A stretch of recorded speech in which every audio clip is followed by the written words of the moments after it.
Bonjour et bienvenue à ce vlog numéro 46 que j'enregistre le 30 septembre 2020.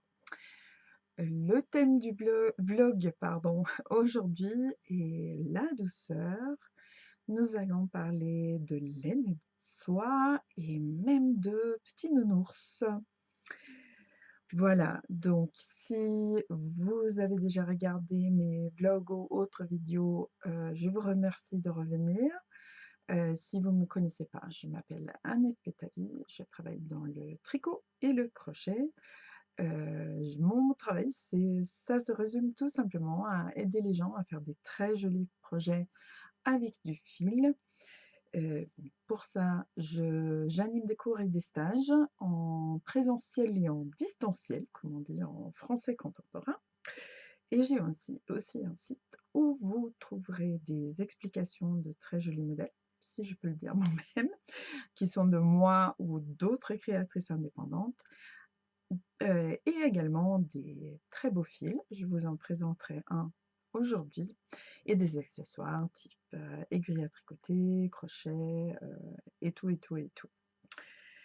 Voilà, donc tout ça vous trouverez sur mon site internet où il y a aussi un blog. Vous pouvez aussi me suivre en vous abonnant à ma newsletter. Vous recevrez en plus de nouvelles de ma part un tuto sur le crochet tous les mois et parfois une petite offre spéciale réservée aux abonnés de la newsletter. Vous pouvez aussi me suivre sur Facebook et Instagram où je suis sous le nom d'Annette Pétavy. C'est simple. Et bien sûr aussi ici sur YouTube, donc si vous voulez me suivre là, n'hésitez pas à cliquer sur le bouton pour vous abonner, sur la petite cloche pour être mis au courant dès que je mets une nouvelle vidéo en ligne. Et bien sûr, si vous aimez la vidéo, n'hésitez pas à lui faire un petit pouce vers le haut pour aider d'autres personnes à la trouver dans cet immense flux de vidéos qui est YouTube. Voilà, ça c'était la petite présentation. Donc ça, je suis un peu, pas super rodée. Ça fait presque 2 mois, c'est beaucoup trop long. J'ai fait pas mal de vidéos pendant ce temps-là, dont, un direct hein, que vous trouvez, dans la playlist, en direct. Le prochain direct, je vous le dis tout de suite, c'est pour mercredi prochain, donc le 7 octobre, si je ne me trompe pas de date, mais je crois bien que c'est ça. Donc le système du direct, c'est que vous me posez des questions en amont, c'est toutes vos questions sur le tricot et le crochet. Si vous peinez sur un modèle, même si c'est pas le mien, si vous avez du mal à saisir une technique, si par curiosité vous voulez juste me poser une question quelconque, allez-y, envoyez-moi ça par mail ou même dans les commentaires sous la vidéo. Et il faut que je les ai au plus tard le mardi. Et le mercredi, je prépare mon direct qui donc a lieu ici sur la chaîne YouTube à partir de 17h30. Et donc, je le redis, c'est toutes les questions sur le tricot et le crochet. Absolument pas besoin que savoir qu'un modèle que je vends, une technique dont j'ai déjà parlé, pas besoin que ce soit sur un projet crocheté ou tricoté avec un fil que je vends. Pas du tout, pas du tout. C'est juste vos questions. Pour vous, c'est bien sûr, je pense que c'est intéressant d'avoir des réponses. Pour moi, ça m'a fait toute une petite bibliothèque de mini tutos maintenant, auxquels je peux référer les gens et je trouve ça très sympa. Et en plus, avec le direct, il y a le chat, donc vous êtes là en quelque sorte avec moi, ce que j'apprécie beaucoup. Parce que bon, c'est un peu compliqué quand même hein, en ce moment hein, d'être avec les gens. C'est un peu morose, je trouve, cette rentrée. Je sais pas vous, je trouve que c'est un petit peu rude et, et compliqué. Donc bon, j'ai fait quand même le week-end dernier un stage en présentiel où j'étais participante. Je vous en parlerai tout à l'heure. Et c'était un bonheur de retrouver les gens, même, bon, les masques pour moi, c'est pas vraiment un problème. C'est plus un signe d'attention vis-à-vis des autres. La distance, je comprends parfaitement et je trouve que c'est vraiment nécessaire, mais c'est un peu les gens sont un peu loin quand même. Donc en fait, effectivement, c'est un peu morose. C'est je souffre comme, tous les autres professionnels, je dirais de la filière laine et du domaine du tricot de crochet, de l'annulation, de salons. Donc parfois, pas toujours, mais parfois avec, dans des si qui mettent les exposants dans des situations, assez difficiles. Heu, à l'heure où je vous parle, on attend demain, la décision prise, sur, la dernière manifestation qui pourrait éventuellement avoir lieu cette année, les Journées nationales, de la laine. Je vous avoue que je suis pas très optimiste et bon, bien sûr, si c'est maintenu, j'irai, mais je commence à me demander si c'est vraiment une bonne idée. Mais bon, voilà, s'il fallait un lieu, j'y serais avec mon masque, mon gel hydroalcoolique et tous mes fils. Donc attendons demain, ne précipitons pas sur les choses. Sinon, bon voilà, il y a pas que les salons. Pour moi, le mois de septembre, ça a été un deuxième mois d'août. Le mois de mars, c'est un mois d'août aussi, comme le mois d'août, c'est le mois le plus calme, de l'année en termes de vente et cetera. Bon, 3 mois d'août, dans la même année, ça fait un quart de l'année. C'est un peu compliqué. Moi, je pense que je pourrais tenir le coup, continuer d'une façon ou d'une autre. Je pense que malheureusement, à la fin de cette crise, on aura moins le choix, de de de gens qui font de la teinture, de gens qui font des modèles, de tout ça, toute cette offre, très grande qu'on a eu. Il y aura moins de salons, j'en suis quasi sûre. Il y a beaucoup d'organisateurs de salons qui souffrent aussi. Donc bon, voilà, bon, ça ne me ressemble pas, vous me direz, hein, de parler de tout ce qui va pas. Donc on va parler un peu de choses, qui vont, ou peut-être surtout, en termes de transition, un peu de qu'est-ce qu'on fait alors quand ça va pas? Bon, on a l'impression que rien ne va, mais en fait, il y a quand même toujours des choses qui vont. Donc bon, moi je pense qu'il faut se concentrer là-dessus. C'est un peu banal de le dire, mais l'idée des 3 kiffs par jour, d'essayer, le soir de nommer les 3 choses qui ont quand même été bien dans la journée, c'est quand même pas mal, hein, ça fonctionne pas mal. Et on peut aussi se recentrer sur, sur sa créativité, sur le fait que si vous me regardez, vous êtes comme moi, quelqu'un qui sait faire les choses avec ses mains, et ça, c'est une satisfaction énorme, heu et je pense une vraie valeur. Donc se recentrer sur sa créativité, passer moins de temps, sur les informations, dans mon cas personnel, et je pense que je suis passée à beaucoup moins de temps sur le téléphone parce que c'est quand même sorte de sangsue qu'on a toujours, dans la main, et qui n'arrête pas de nous égrener des informations, pas très réjouissantes. Donc bon, j'essaye de poser mon téléphone, je prends mon crochet, mes aiguilles, je joue avec mes fils, je réfléchis sur ce que je peux faire de différent, de nouveau, de coloré, de sympa, de doux, et je pense que c'est quand même quelque chose qui permet de mettre un peu de douceur, on y est, dans notre quotidien. Alors, la douceur. La douceur du jour dans ce vlog et dans ma boutique, c'est les nouvelles teintures de London. Donc, London, c'est donc, mon fil. Je dis mon fil parce que là, c'est vraiment mon fil. Je l'achète non teint, je le fais teindre. Je ne suis pas teinturière, je le fais teindre. C'est un fil dentelle, 400 mètres par pelote de 50 grammes, 50% laine, 50% soie. C'est doux, c'est fin, et c'est solide. Il y a beaucoup de clients qui me disent qu'elles ont tricoté ou crocheté des objets avec, il y a des années et ça tient. Ça, c'est bien quand même aussi, la douceur durable, on en veut, on en veut. Donc, j'ai présenté récemment les nouvelles teintures de London sur le blog et sur les réseaux sociaux, mais je vais les montrer ici aussi. Donc, ceci n'est pas un nouveau coloris, c'est une nouvelle teinture du coloris Jaune Soleil. C'est donc bon, comme c'est l'automne, j'ai bien sûr, en complément de la lumière du jour, une lumière, blanche, froide, donc bon, c'est pas tip top, hein, comme rendu de couleur. Vous pouvez aller voir les photos sur le site, ils sont mieux, elles sont mieux. J'essaye de plus en plus de maîtriser cette histoire de photos et là, les couleurs sont quand même assez fidèles. Donc là, sur mon retour écran, j'ai un jaune un peu tendre, un peu délavé, mais c'est en réalité donc un jaune intense avec presque une pointe d'orange dedans, un jaune très chaud qui va pouvoir réchauffer l'automne.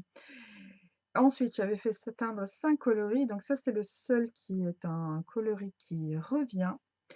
J'ai aussi teint du turquoise.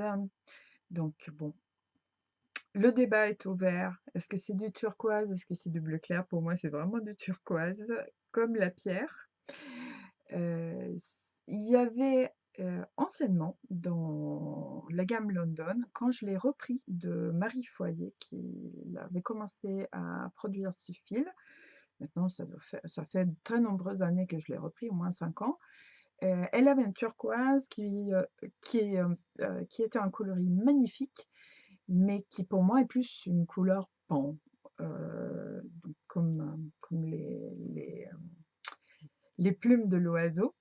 Et ceci pour moi est plus le turquoise. Donc turquoise, si vous avez une ancienne pelote qui s'appelle turquoise, ça ne sera pas ce coloris-là, mais celui-ci sera turquoise, vraiment turquoise, comme une piscine, comme un lagon, comme la pierre qui donne son nom au coloris.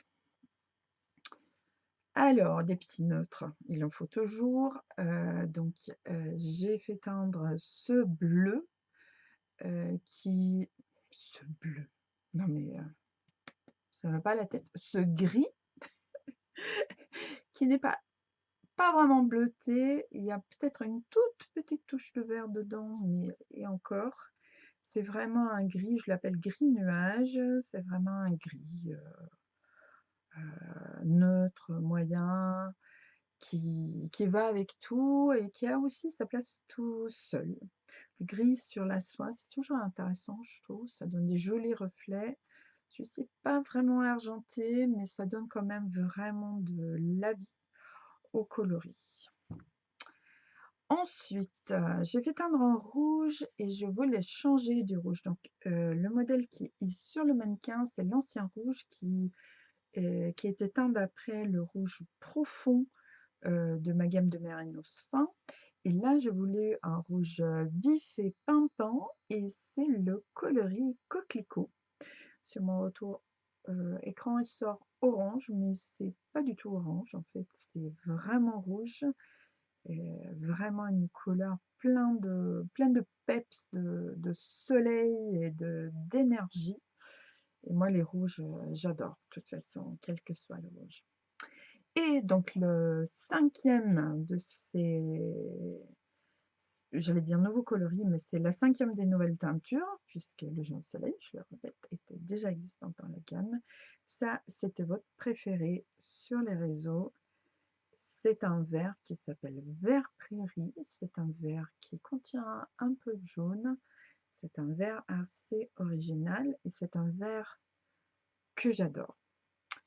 Alors le vert, c'est un peu comme le jaune, même si le jaune, on en trouve de plus en plus, mais le vert, c'est difficile à trouver dans les gammes de fils.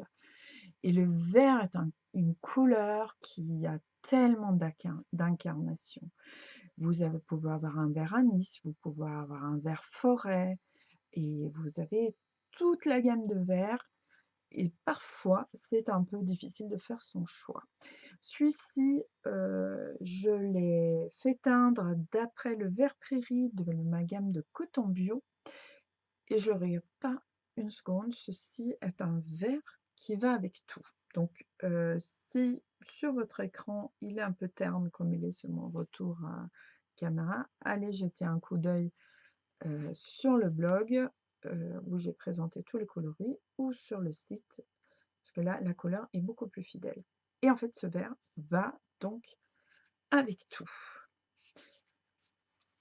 Vert et turquoise. Je les mélangerai peut-être pas à quantité égale, hein, les combinaisons que je vous montre, hein, mais là, ça fonctionne. Vert et jaune, comme le soleil sur un champ ou sur une prairie. Vert et gris, évidemment, où le vert donne du peps à la douceur du gris. Et vert et rouge, donc vert et rouge, ce sont des couleurs opposées sur la roue des couleurs. Et très souvent, on n'arrive pas à les utiliser ensemble parce que ça fait coloris Noël. Et là, pas du tout. Pas du tout. Ce rouge coquelicot pimpant et ce vert prairie contiennent tous les deux une petite pointe de jaune et ils vont ensemble à merveille.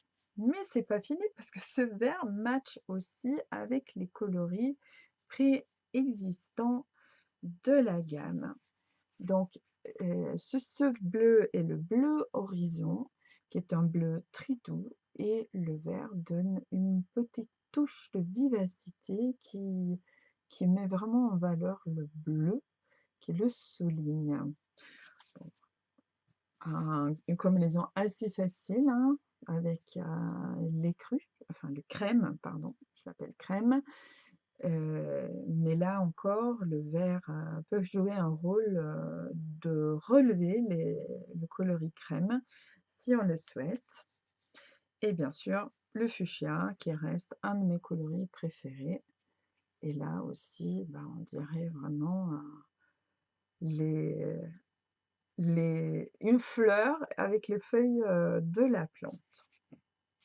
Alors donc, actuellement, dans la gamme, 5 coloris du fil London, donc fil dentelle. Mais qu'est-ce qu'on fait avec?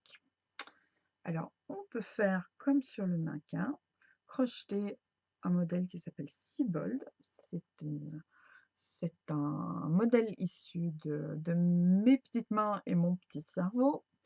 Donc, c'est du crochet en forme de croissant de lune, en fait. On peut bien sûr aussi tricoter la London. Donc, ceci est un coloris qui n'existe plus, qui était dans la gamme quand c'était Marie qui produisait le fil. Et le modèle, c'est Exubérance de Kirsten Kapoor, donc qui est déjà prévu pour un fil dentelle. Vous pouvez bien sûr, tiens, on dirait une petite fibre d'alpaga sur ou d'autres choses sur Exubérance. Donc vous pouvez bien sûr remplacer le London dans tous les modèles de la boutique qui demandent un fil de grosseur dentelle. Et je vais mettre un lien sous la vidéo vers les modèles qui me paraissent les plus appropriés ou qui ont été créés spécifiquement pour ce fil. Donc, qui se tricote ou qui se crochette. Et au crochet, j'ai autour du cou le tout nouveau modèle d'éclat du soleil, alias Hélène Marcy, spécifiquement conçu pour ce joli fil. Alors, ce châle s'appelle Candide et Hélène l'avait fait au départ pour mon fil de bambou dentelle. Le bambou dentelle, la fourniture est compliquée. Je ne sais pas si et quand je pourrais vous le proposer, mais ce modèle est devenu encore plus délicat dans sa version London. Donc bon, je suis un peu près de la caméra, je vais essayer de me décaler pour que vous puissiez voir la forme. Donc c'est un châle triangulaire, ce qui est une forme assez classique, mais qui montre magnifiquement bien les points. Et ces points sont des points assez simples, mais super bien agencés, donc avec un grand centre très délicat, avec des V, donc des paires de brides, espacées par des arceaux de mailles en l'air. Et puis cette bordure en coquille qui donne un peu de densité, de substance à la bordure et qui a un très très joli contraste avec le centre aéré.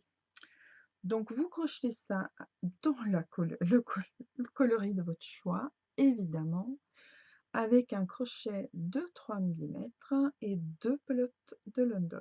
Donc ici, le coloris crème, mais il sera tout aussi beau dans un autre des coloris que je viens de vous montrer. Choisissez bien sûr celui qui s'accorde le mieux à votre garde-robe. Je pense aussi que c'est un super modèle pour des moments un peu comme en ce moment. On peut ressentir un peu de fatigue, un peu de besoin de s'installer dans un modèle pas trop compliqué, mais qui donne un résultat super satisfaisant. Comme le corps du châle est très grand et ensuite la bordure, c'est un peu la suite naturelle. Donc vous n'avez pas à couper votre fil, vous n'avez pas à reprendre la bordure, vous continuez avec la grille de la bordure et vous avez toutes ces jolies coquilles qui s'alignent. Et ensuite, vous pouvez bien sûr le porter comme un châle classique sur vos épaules. Alors, assise et avec des lunettes sur la tête, c'est peut-être pas le plus adapté pour vous le montrer. Vous le passez par-dessus l'épaule. Ouh, ça marche très très bien. Et comme ici, on a un point très léger qui se plie à toutes vos envies, là, tout l'hiver, vous pouvez le garder autour du cou parce que malgré la légèreté de la matière, la laine et soie, c'est juste fantastique pour vous tenir chaud quand il fait froid et pour ne pas vous rendre trop chaud quand les températures sont plus clémentes. J'ai porté un autre modèle d'Hélène crocheté en laine et soie qui s'appelle Blue Leaves tout ce week-end pendant un stage auquel j'ai participé, j'y fais allusion tout à l'heure. Et c'est vrai que à l'intérieur, à l'extérieur, partout, c'est quand même un régal à porter. C'est aussi franchement un régal à crocheter ou à tricoter. C'est un fil avec une superbe torsion qui ne se divise pas avec le crochet, ça fait pas de fil, ça reste bien d'aplomb et c'est peut-être un exemple d'un ouvrage super satisfaisant pour vous ou pour quelqu'un que vous aimez. Donc bien sûr, vous trouverez le lien vers ce châle qui donc, je le rappelle, s'appelle Candide, est un design d'éclat du soleil, qui est le nom d'artiste d'Hélène Marcy, avec qui je travaille depuis des années. Merci encore Hélène d'avoir fait ce superbe modèle dans un de mes fils. Peut-être enfin, la London, c'est vraiment un peu ma matière fétiche et je sais que Hélène l'adore aussi, donc merci de l'avoir travaillé avec cette maîtrise et sans nous compliquer la vie non plus. Je pense qu'il faut vraiment souligner que dans ce modèle, la seule difficulté, c'est de gérer un fil fin, mais ça fonctionne vraiment super bien. Voilà, donc tout ça, c'était au sujet de la laine et soie. Donc j'ai dit maintenant 2 fois que j'avais fait un stage ce week-end et c'est pour ça que je peux maintenant vous présenter Cerise. Bonjour, bonjour. Alors, j'ai fait ce stage avec Cyriaque Lecomte, qui est le papa des nounours et qui anime des stages, de partout en France, pour créer ces modèles d'ours. Ce sont des ours de collection, c'est pas des jouets, mais bon voilà, c'est un truc absolument merveilleux, c'est articulé dans tous les sens et c'est pas la première fois que je fais un ours avec Cyriaque. Je vous avais déjà présenté il y a 2 ans Harold et maintenant Harold a sa copine Cerise. Alors, heu, je pense qu'il y a des ours et des ours. Je ne vais pas, m'étaler sur, la qualité d'animation de Cyriaque. On a passé, 2 jours à rigoler, à échanger, il est super chaleureux, il est très attentif aux autres, il en a animé tellement de stages qu'il sait quand on a des problèmes avant qu'on le sache même nous. Mais bon, je connais Cyriaque, donc je ne suis pas objective. Donc je vais surtout parler de la qualité de l'ours qu'on fabrique avec lui. Donc en fait, avant d'avoir fait le premier stage avec Cyriaque, je n'imaginais même pas comment on pouvait faire un objet comme ça. Et en fait, donc, Cyriaque vous donne un patron très étudié que vous posez sur le tissu fourni en kit avec le stage. Donc ça, c'est un tissu en coton. C'est le tissage de base et ça, les poils, c'est du mohair. Donc il les a dans plusieurs coloris. Il y a des coloris beaucoup plus classiques que que ceux que j'ai choisis pour mes 2 ours, quoique celui-là, il est presque marron, un peu rouge quand même, mais ensuite, ici, il y a de la feutre de laine et tout ça est cousu, avec un fil coordonné, dans un ordre bien spécifique bien sûr et rembourré, assez fortement rembourré. Surtout la tête, hein, c'est super important, avec, de la laine cardée, naturelle. Donc c'est vraiment un objet en matière naturelle avec, où tout est fourni en fait, pour les participants au stage et si vous avez l'occasion de faire un stage avec Cyriaque, faites-le parce que c'est une super expérience. Il a 20 ans d'expérience à faire des ours. Il anime des stages, je pense, depuis presque aussi longtemps. Ces kits sont super complets et vous trouvez aussi ces kits sur son site où vous avez bien sûr toutes les explications dans le kit et si vous avez besoin d'un peu plus de soutien, il a aussi un petit livret qui s'achète séparément. Donc, si vous voulez faire avec votre Minky en polyester et votre bourre euh, standard, vous pouvez aussi, parce que vous pouvez acheter le livret avec toutes les étapes. Mais franchement, faire un objet comme ça, dans des matières vraiment de qualité, mais c'est magique.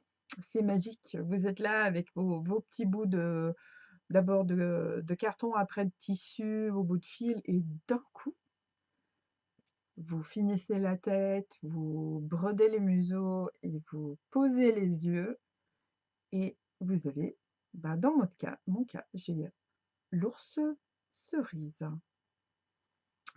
Donc maintenant, Harold n'est plus seul. Il a sa copine cerise. Et bon, on va voir ce que j'arrive à faire, mais j'ai comme super envie de leur faire des petits trucs. Je crois que je sais pas s'il leur faut des pulls ou des châles ou des écharpes. Je pense qu'il leur faut un petit tapis aussi pour s'asseoir dessus, pour qu'ils restent bien tranquilles dans leur coin. Je sais pas du tout ce que je vais inventer, mais bon, je vous tiens au courant parce que franchement, ils sont pas trop adorables. Voilà, ben, c'est à peu près ce que j'avais à vous dire aujourd'hui. J'espère du coup avoir apporté un petit peu de douceur dans votre journée ou votre soirée. Faites-vous plaisir, faites les choses jolies, prenez soin de vous et si vous le pouvez, prenez soin des autres, de quelqu'un d'autre aussi. Moi, Harold et Cerise vous souhaite une excellente journée ou une très belle soirée et je vous dis à bientôt. Au revoir.